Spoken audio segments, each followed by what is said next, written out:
31 দফা 20 নং দফা কি বিএনপি ভুলে গিয়েছে নাকি মেজরিটি পাওয়ার আলটিমেট মেজরিটি পাওয়ার মধ্য দিয়ে তারা আসলে আরেকটা আওয়ামী লীগ হয়ে ওঠার চেষ্টা করতেছে। এটা একটি কালো আইন হিসাবে বাংলাদেশের গণতান্ত্রিক ইতিহাসে সবচেয়ে একটি কালো আইন হিসাবে থাকবে। আমি মীর শাহে আলম, স্থানীয় সরকার পল্লী উন্নয়ন সমবায় প্রতিমন্ত্রী।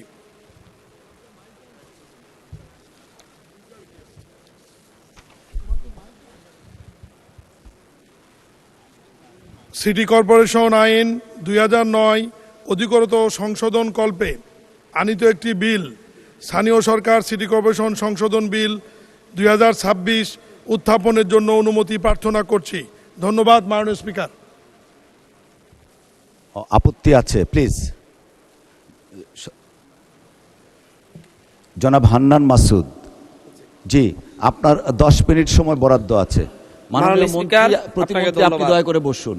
মাননীয় স্পিকার, আজকে কয়েকটা বিল উপস্থাপন করা হয়েছে যার মাধ্যমে মূলত স্থানীয় সরকার বা স্থানীয় প্রশাসন ব্যবস্থা যা রয়েছে তার পিঠে ছুরিকাঘাত করা হচ্ছে, যেটা বিএনপির কোনো ইশতেহারে ছিল না।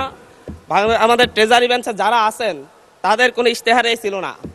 আমাদের বিএনপি দলীয় যেই ইশতেহার ছিল 31 দফা, 31 দফার 20 নং দফাই ছিল যা হচ্ছে মৃত্যু কিংবা কোনো দণ্ডে দণ্ডিত হওয়ার আগ পর্যন্ত কোনো সিটি কর্পোরেশন, পৌরসভা কিংবা স্থানীয় সরকারের কাউকে অপসারণ করা হবে না। আমি বলছি বিএনপির এই 31 দফার 20 নং দফা কি বিএনপি ভুলে গিয়েছে নাকি মেজরিটি পাওয়ার আলটিমেট মেজরিটি পাওয়ার মধ্য দিয়ে তারা আসলে আরেকটা আওয়ামী লীগ হয়ে ওঠার চেষ্টা করতেছে। মাননীয় স্পিকার, এই বিলে বলা হয়েছে বিশেষ পরিস্থিতিতে বা জনগণের আশাকাঙ্ক্ষা বিশেষ পরিস্থিতি কিংবা 32 কয়ে বলা হয়েছে বিশেষ পরিস্থিতি অত্যাবশ্যক বিবেচনা করিলে বা জনস্বার্থে যে কোনো বা সকল পৌরসভার মেয়র বা কাউন্সিলরগণকে অপসারণ করিতে পারিবে।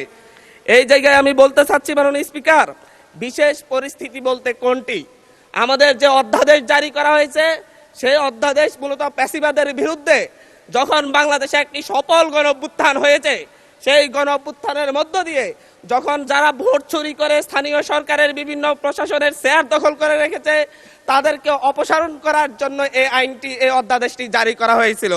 বিএনপি কি বর্তমান সরকার কি বিশেষ পরিস্থিতিতে বলতে আগামীতে বিএনপি যেই পথে হাঁটছে সেই পথে আরেকটা অভ্যুত্থানের আশঙ্কা করতেছে কিনা, যে আর মধ্য দিয়ে মূলত আবার বিএনপি দলীয় চেয়ার জবরদখলকারী যত যে প্রার্থীরা থাকবে তাদেরকে অপসারণ করার জন্য এই আইন করা হচ্ছে কিনা।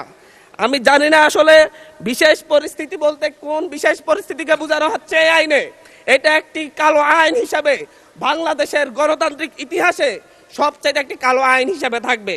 আমি জিজ্ঞাসা করতে চাচ্ছি মাননীয় মন্ত্রীকে, বিশেষ পরিস্থিতি বলতে কি তার দলীয় এজেন্ডা বাস্তবায়ন না করলে তাদেরকে অপসারণ করা হবে নাকি হচ্ছে দখলদারিত্ব না মানলে অপসারণ করা হবে?